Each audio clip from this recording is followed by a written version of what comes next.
മഹാനാകുന്ന സയ്യിദി അബ്ദുൽ ഖാദിർ ജിലാനി ഖദ്ദസല്ലാഹു സിർറഹുൽ അസീസ്, മഹാനുഭാവൻ്റെ സ്വഭാവ മഹിമ എത്ര പറഞ്ഞാലും തീരില്ല.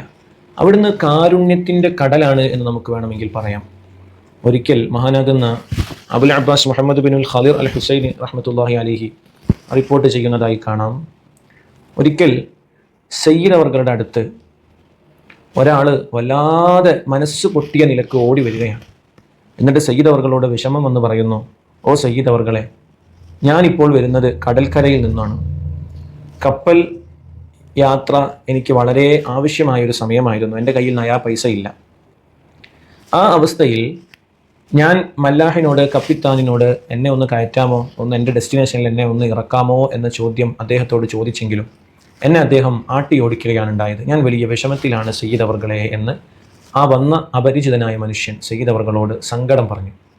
ആ സങ്കടം പറഞ്ഞ അതേ സമയത്താണ് മറ്റൊരാൾ സയ്യിദ് അവർക്ക് നേർച്ച ആകുന്ന പണത്തെ കൊണ്ടേൽപ്പിക്കുന്നത്. സയ്യിദ് അവറുകളുടെ പേരിൽ ജീവിതകാലത്തു തന്നെ പല വിഷയങ്ങൾ വരുമ്പോൾ അവിടുത്തെ ജനങ്ങൾ, ബഗ്ദാദിലെയും മറ്റു സമീപ രാഷ്ട്രങ്ങളിലെ അടക്കം ഉള്ള ജനങ്ങൾ അവരുടെ പേരിൽ നേർച്ചയാക്കി അവർക്ക് അപ്പോൾ തന്നെ ആ കാര്യം സാധിപ്പിച്ചു ലഭിക്കുന്നത് പതിവായിരുന്നു.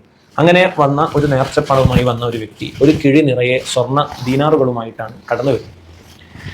അപ്പോൾ ആ ഒരു കിഴി നിറയെ മഹാനുഭാവന് അപ്പോൾ തന്നെ ഹദിയ ലഭിച്ചതുകൊണ്ട് മഹാനാകുന്ന സയ്യിദി അബ്ദുൽ ഖാദിർ ജീലാനി തങ്ങൾ ഈ വിഷമത്തോട് വന്ന വ്യക്തിയോട് പറയുന്നുണ്ട്, നിങ്ങൾ ഇത് കൊണ്ടുപോയി ആ കപ്പിത്താനിൻ്റെ കൈവശം ഏൽപ്പിക്കണം.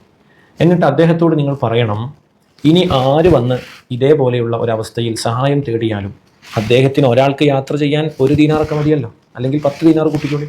അതേസമയം ഒരു കിഴി നിറയെ ദീനാർ കൊണ്ടുപോയിട്ട് മല്ലാഹിനെ ഏൽപ്പിക്കാനാണ് പറയുന്നത്. ഇനി ആരങ്ങനെ വന്ന് ചോദിച്ചാലും നിങ്ങൾ ഒരിക്കലും അവരെ ഒന്നും ഒഴിവാക്കരുത്. എന്ന വിശുദ്ധമായ ഖുർആനിൻ്റെ ആഖ്യാനത്തെ അവിടുത്തെ ജീവിതത്തിൽ അവിടുന്ന് പൂർണ്ണമായും പകർത്തുകയാണ് ഉണ്ടായത്. അങ്ങനെ മല്ലാഹിൻ്റെ അടുക്കലേക്ക് ഈ അപരിചിതൻ കടന്നു ചെന്ന് ഇത് കൊടുത്ത് സയ്യിദ് അവർകൾ നിങ്ങൾക്ക് തരാൻ ഏൽപ്പിക്കുകയും ഇനി ആര് വന്ന് സഹായഹസ്തങ്ങൾ നിങ്ങളുടെ മുന്നിലേക്ക് നീട്ടിയാലും അവരെ സന്തോഷപൂർവ്വം നിങ്ങൾ സ്വീകരിക്കണമെന്നും മഹാനുഭാവൻ പറഞ്ഞതായി ഈ അപരിചിതൻ അദ്ദേഹത്തോട് പറയുന്നു.